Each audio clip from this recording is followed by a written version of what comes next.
I'm so bad at self-help. I like offering help to people because people will ask me, how do you do that? How do you do that for 6 weeks and do that, blah, blah, blah. Just do it. And I'm just like, well, I didn't think about it. Yeah, you just did it. I didn't tell myself beforehand for the next 6 weeks I have to do blah, blah, blah, blah, blah. You weren't hyping yourself up between them. That legit was a conversation that we had because I asked about like, how did you set the goal and figure out like, okay, I'm going to save this amount of money, or like, how did you set your goal to get the house? Yeah. And he was like, well, I didn't, like, you know, I just along the way, you know, disciplined myself and was like, okay, I'm just like going to save this amount of money. Like, and he was like, I just had a plan to save a certain amount of money. And then all of a sudden, like, I had that money in my account. I was like, okay, I'm just going to buy a house, I guess, because I have the money for it. And I was like, that was not helpful. It's a combination. That's not how my brain works. Right. And I had to apologize to her because I'm just like, I'm really bad at giving people advice. Yeah. And you would think that I wouldn't be because like you said, like I am successful. I'm successful in a lot of areas in my life and I don't have to struggle for a lot of things anymore. And it's not that I make myself struggle, but where other people find certain things as a struggle, I don't find them to be a struggle at all. Yeah.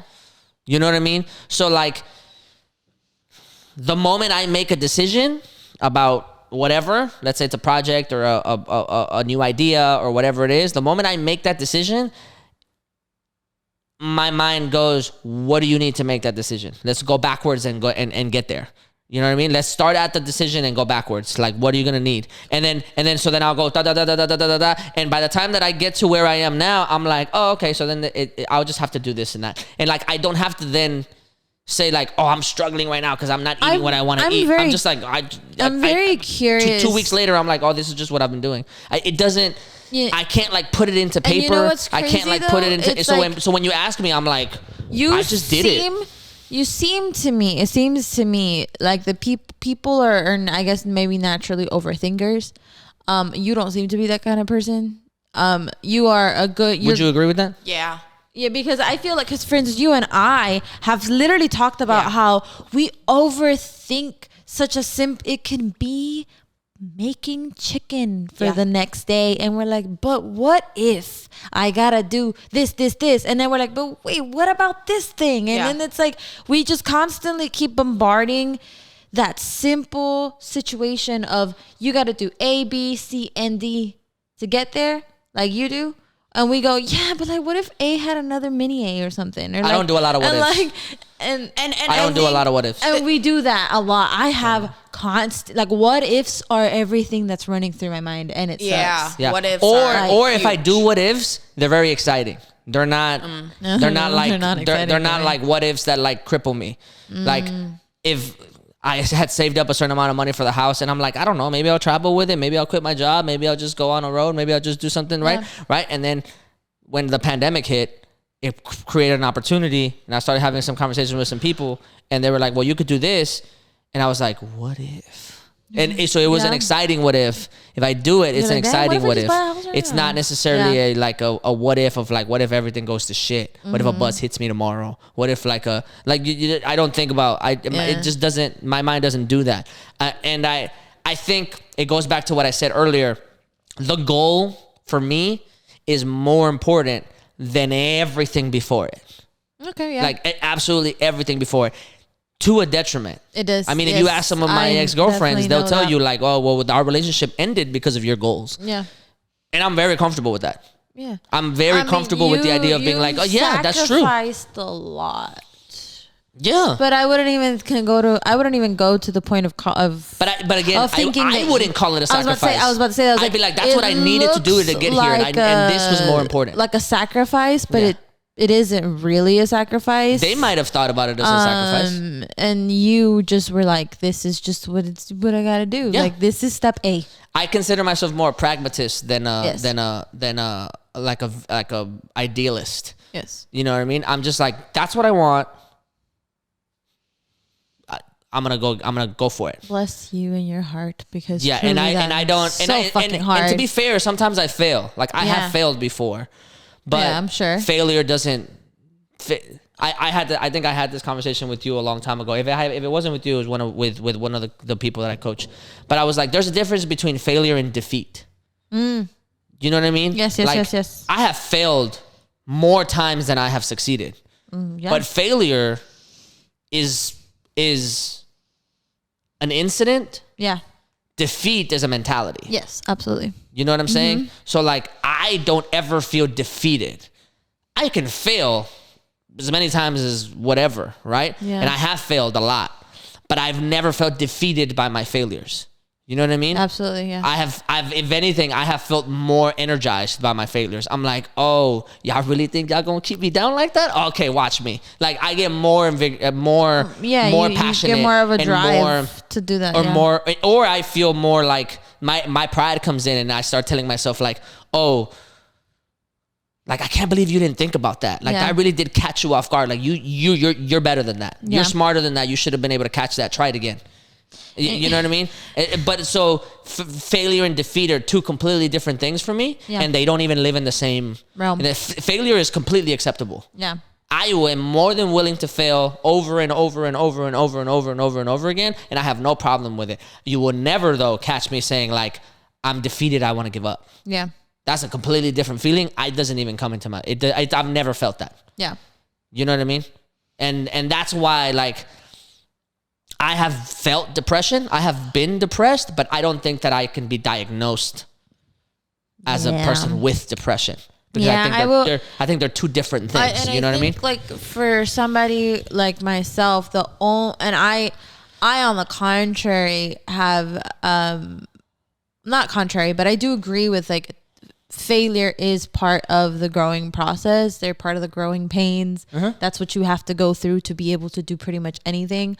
I, on the other hand, though, have felt multiple times I really want to give up. Like but I've been like, I'm this close to being defeated by my circumstance. Like, literally a hair away from just being like, fuck it all, go to shit. Like, I can't do this anymore. But where I pride myself in is knowing that each time I've ever come across that thought, I am the one who pulls me out of it.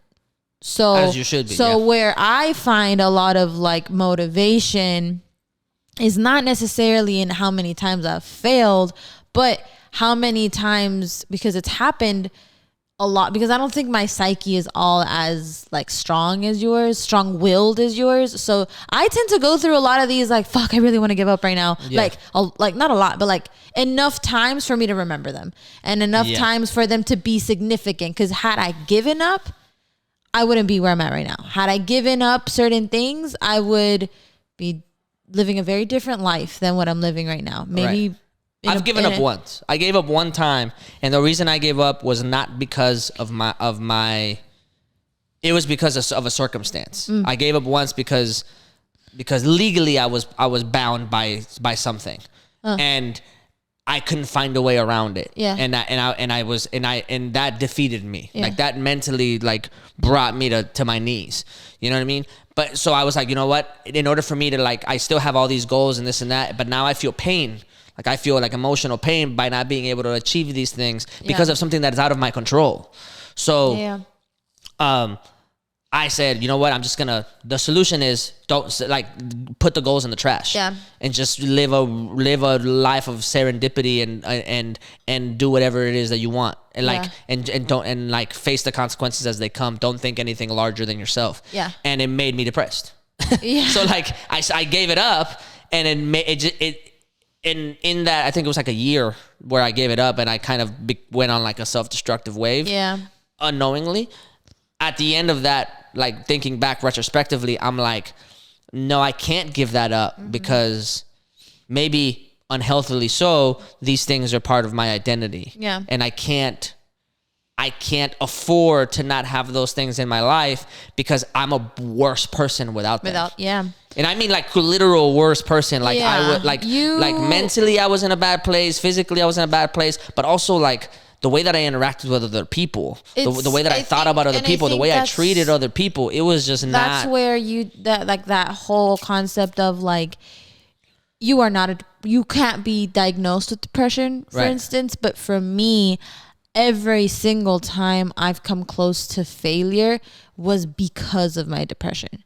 So like it wasn't. Yeah, that's a very different. Like this is why I'm so bad with self-help. Yeah, because if you told me that, I wouldn't know what to do. Yeah, you'd be like, I wouldn't know what advice to give you. Yeah, like so. You know what I mean? On the contrary, like I have to pick myself up from whatever situation. Because there's time actually. There was like maybe about 2-3 months ago, I was going through it. I don't think I talked to you about this one in particular, but probably I know I was like. It was right before I ended up getting a car. It was maybe about 3 weeks before I ended up getting a car. And everything was kind of happening in the worst way possible. These past couple months have been rough anyway. Yeah. So and it was just, it was even before everything that happened last month. And it was just a really shitty time. And it was just like, what the fuck is happening with my luck right now? And it was a lot of like, why does that keep happening? What is going on? What in karma was happening? You know what I mean? I don't even believe in karma. Like I'm not do karma like that. I don't believe in like what you put out, you get back. Like, no, I believe in working for what I have and fixing that shit. You know what I mean? Yeah. So when everything just kind of kept like beating it down, I was like, there's no fucking way that this keeps happening, to the point where I was like, I give up. Like, I really want to give up. Like, this is it. And in this particular situation, me giving up meant me giving up a lot of what I had. So it wasn't me giving up like, damn, I give up on this mentally, situation. Yeah, no. It was like, I have to give things up that's going to change the course of my life. Yeah. So I was like, I kept pondering it until one day I was like, fuck this, fuck that. I'm not doing that. Right. And it really just took that mentality to the point where anytime I'm coming even close to even letting something affect me to where maybe I start sulking, or maybe I'll start being like moody or broody or whatever, I'm like, no, bitch, get the fuck up. Like you have to. I just started believing in telling myself what I wanted was attainable. Like my goal in life is attainable. My comfort that I'm like searching for, it keeps being attained in different ways daily. So let me just keep going. Yeah. You know what I mean? And it was surprisingly brought on by you guys in a way that you probably didn't even know. But because I look at the way you guys are really good at maybe it's not a good way to say it this way, but you guys do fixate on things that you're good at, or fixate on things that you are passionate about. Your music, your art, your performance, and like what you do, like circus arts and everything of that sorts. It dawned on me multiple times. I'm like, okay, well, is there anything that I want to challenge myself with? Because there's a lot of things in my life that challenge me, but these aren't things that you can win. Like being a mother is challenging, but you can't win. That's a good point. Like there's no end point to being a mother. There's no like, I finally did it. Like, no, that doesn't exist as being a mother. The small victories maybe. Yeah. So like to me, it's like there is no way to gauge how much longer I have to achieve a goal in my life right now, because almost every single goal I have, there's no way to gauge. There's no way to measure it. There's no end goal. So I picked up pole dancing, and it truly started bringing in the idea of like, like there is little things that I have to learn to pick up to be able to be successful in this form of art. Working out also releases endorphins, so it does. So like I would do that, and I would work out a lot prior to this, but even something as simple as climbing the goddamn pole, gripping correctly and learning how to move my tension in there was baffling to me the first time I even touched the thing. So now that I have it, and I have it readily accessible every day, I've done it to where I'm like, this is actually easy. Like, and it kind of touches back on